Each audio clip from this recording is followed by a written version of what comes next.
resensi. Nah, ada hal-hal yang harus kita perhatikan. Ya, tadi identitas buku, ya, seperti yang dalam contoh tadi ada judul buku, penulis, penerbit, tahun terbit. Nah, ada judul resensi, ya, seperti tadi juga, ya.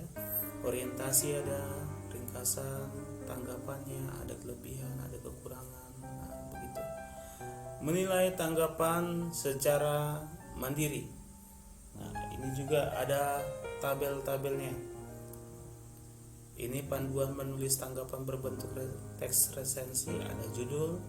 Nah, jadi bagian ini kita kritisi. Judul resensi merupakan kesan, simpulan, esensi penilaian terhadap isi buku, ada atau tidak. Kalau ada, checklist. Kalau belum, ya bikin catatannya apa, perbaikannya. Itu nanti bahan revisi.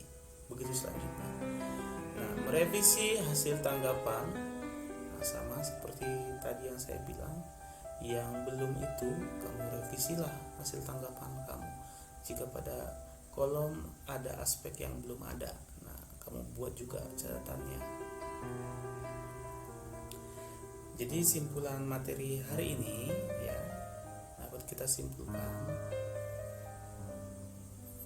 Alat pengatur grafis seperti tadi berfungsi membantu memetakan isi gagasan, peristiwa, atau beragam konsep yang terdapat dalam buku.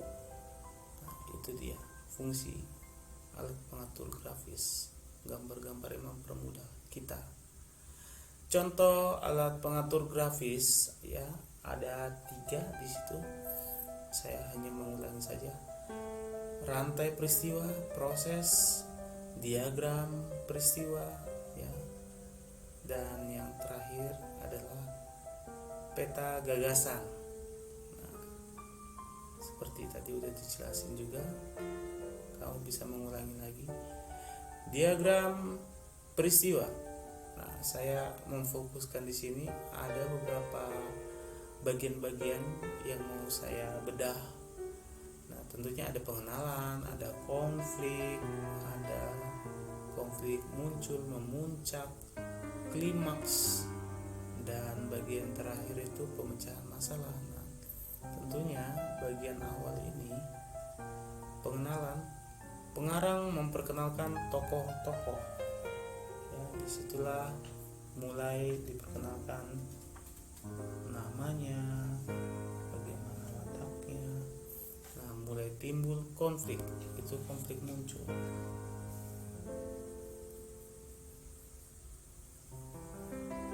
Yang ketiga ini konflik mulai berkembang. Kalau klimaks sudah tidak asing lagi, ya. Ini adalah puncak, ya, konflik.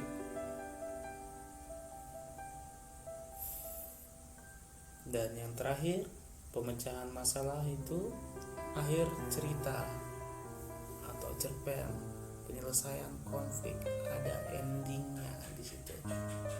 Bisa bahagia, bisa sedih. Nah, tanggapan, ya, reaksi, pendapat, komentar atau penilaian seseorang terhadap, ya, setelah melihat, mendengar, membaca atau merasakan. Dan di teks resensi ini kita yang membaca. Setelah kita baca bukunya, kita tanggapilah, kita resensi. Nah, itu sama artinya. Tanggapan itu resensi. Nah, ada beberapa jenis, ya, hal yang harus diperhatikan dalam resensi. Yang pertama, identitas buku, pengenalan penulis dan karyanya. Yang ketiga, ringkasan buku. Yang keempat, tanggapan isi dan penyajian yang harus diperhatikan. Ada 2 jenis, ada kelebihan, keunggulan buku, dan kelemahan, kekurangan buku jika ada, ya. Kalau hanya kelebihan, ya tulis kelebihan. Kalau tidak ada kelemahan, ya tidak usah.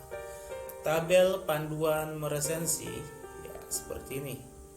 Ada identitas buku, terdiri dari judul, penulis, penyusun, penerbit, kota terbit, tahun terbit, edisi keberapa, tulis judul resensinya, orientasi itu bagian awal-awalnya, perkenalan siapa penulis, ringkasan, sinopsis, tanggapan, ada dari kekurangan ada kelebihan, segi bahasanya gimana, kelemahan bukunya apa, gitu yang dianalisis. Panduan menulis tanggapan berbentuk resensi. Nah, ada aspeknya, judul, pembuka resensi, sinopsisnya, penilaian gimana. Nah, kalau ada checklist saja, kalau belum ya tulis belum catatannya supaya menjadi bahan revisi kamu nantinya.